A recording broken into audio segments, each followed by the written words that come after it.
All right, welcome back. So, in honor of the new music channel that we just set up on Discord, I figured I would show you some of the vintage audio equipment I started collecting.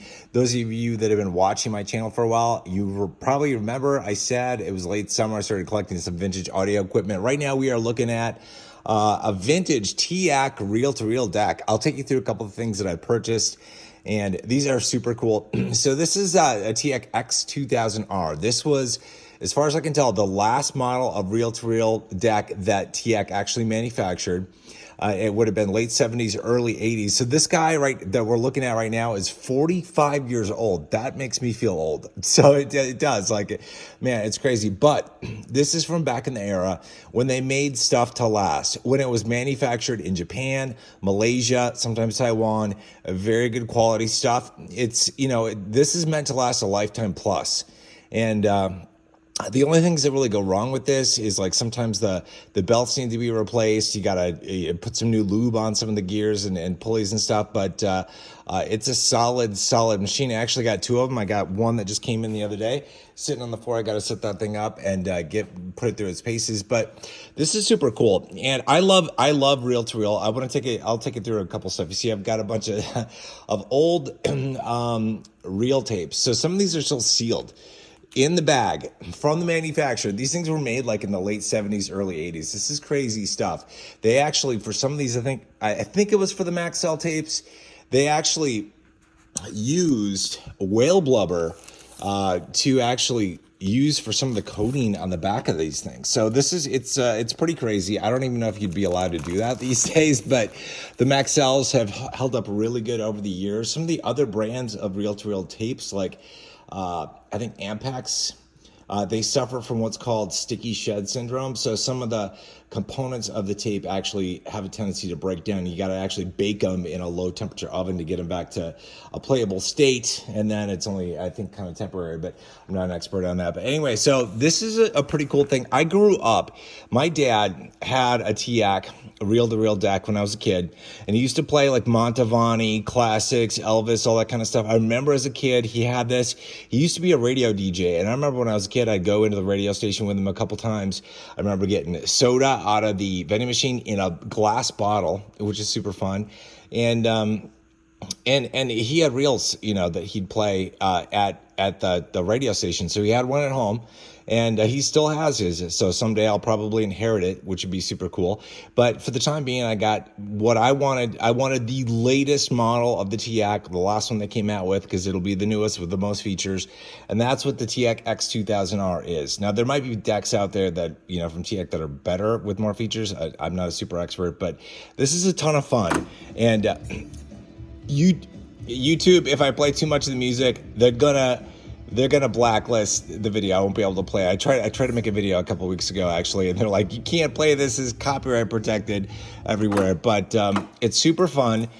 These decks are super neat. Tape actually has, in my opinion, a unique sound to it. Some people like vinyl. They like different formats of music.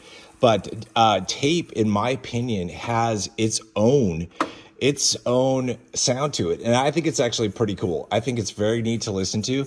And these decks are pretty cool. I haven't looked at all the features of this thing, but I've played it, I've recorded on it. A couple things. It's got it's got a return to zero, seek to zero function, where it can go back to wherever zero on the counter is on the tape whenever you set it, and you can set it arbitrarily wherever you want, which is pretty cool. It's got auto reverse built in here. It works, sometimes it doesn't, but these things are solid, man. They are beasts, and super cool. I'm gonna take you through some of the other stuff that I've been collecting that I've got. Now, I've set up a couple stereo systems. You can see actually here, I've got a boombox. I got a couple boomboxes. I've been collecting boomboxes and just putting different stereo systems together with different components. I got a CD changer. This is the only thing that's new. Okay, here in this, I've got an old vintage Onkyo receiver. I got an old Onkyo double cassette deck. This is a Pioneer cassette changer. Very cool. I don't even know they had these things back in the day, but very cool. This is an equalizer from Sony. We've got a Sony Minidisc player. I'm going to show you some portable Minidisc players. This is a Sony DAT player. So DAT, I use DAT back in the day of doing server administration for actually like data backups, but if they actually had it, you could use it for music formats too. So it was probably used in high-end studios. And then I've got a turntable down there that I don't really use, but it's there in case I want it. This system, I've set it up so I can take inputs basically from anything. I can play from the reel. I can play from the CD changer, the cassette decks, Minidisc, DAT, vinyl, all that stuff. Bluetooth and a direct connection with a 3.5 millimeter jack or USB-C, lightning cable, all that kind of stuff. Very, very cool. I want to take you over this. I've been collecting some stuff actually too.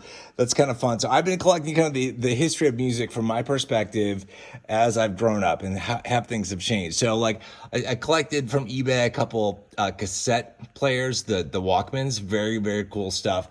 And Discmans too. These were pretty cool. I had one of these in college. I don't know what I did with it, but I lost it along the way. Same thing with my original Walkman. I have no idea where it is. These are mini disc players. Now, I heard about these late 90s or right around 2000 when I was downloading MP3s off like Napster or something. And people were saying like, hey, I recorded this bootleg concert, on my mini disc recorder. And that's when I first heard about Minidiscs. Minidiscs didn't really take off in the US as much as it did in Europe and in Japan, but these are super cool. Minidiscs were, I think, an ultimate format. They were much smaller than a CD. They had a case around them, so they weren't, susceptible to scratching like a CD. Very, very cool. These were little portable players. These all run on a single AA battery, have multiple hours worth of life. Very neat stuff. And I've been collecting some really hard to find mini discs. Like, these are hard to find. You got to find them on eBay, but like some old, now this stuff is vintage. This stuff is vintage. Like Alice in Chains is vintage. I mean, it's just really old. And some of this stuff, it's like I had to pull out. And I think I had the cassette when it first came out. MC Hammer, Too Legit to Quit, man. You can't beat that. So it's just a lot of fun. I've been collecting this stuff.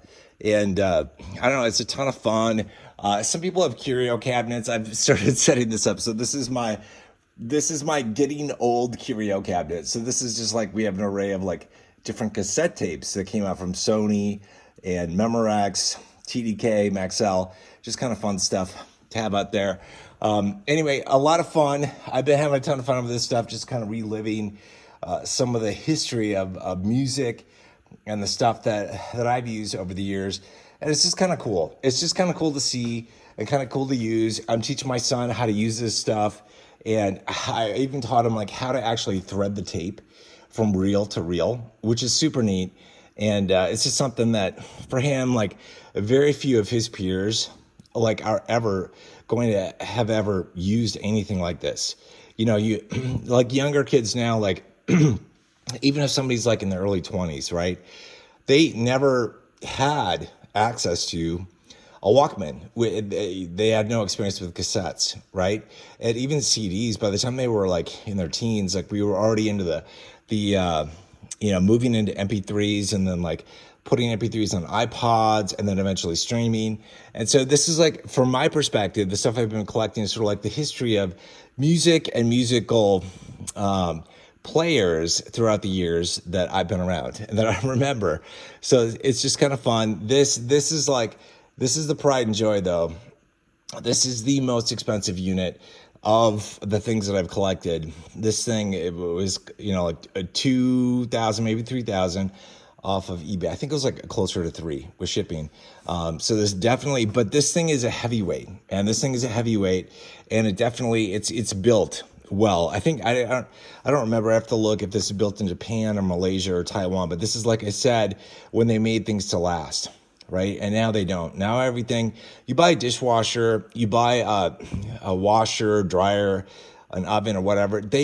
I feel like everything is made to be replaced after 10, 15 years, whatever, because they want that, essentially the subscription service, the recurring fee, versus like if you've got older parents, like, and they've got like an old school washer, oven, fridge, that stuff is going to outlast them and probably you. It's made to last. It was made back in the day when things were quality. So it's just kind of fun for me to collect this kind of stuff. I've been making several reels actually. I'll make a playlist on iTunes. iTunes is where I listen to most of my music. Honestly, like streaming, you all know, like you use it. It's so much more convenient than cassettes or CDs or anything like that. But I've just been kind of going in the reverse direction, and I'll load up a playlist in iTunes on 80s or whatever I want, and then I'll just record it to reel. And these big reels actually are 180 minutes or 3 hours per side.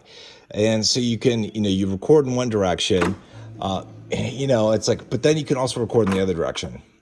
So, and you can hear something else, and there should be something else recorded. There we go. Something else on this side. So you actually get 6 hours out of these bigger reels. Now they have smaller reels that these are 90 minutes per side. So you get, a total of 3 hours if you're actually recording on both sides. But this is just kind of fun.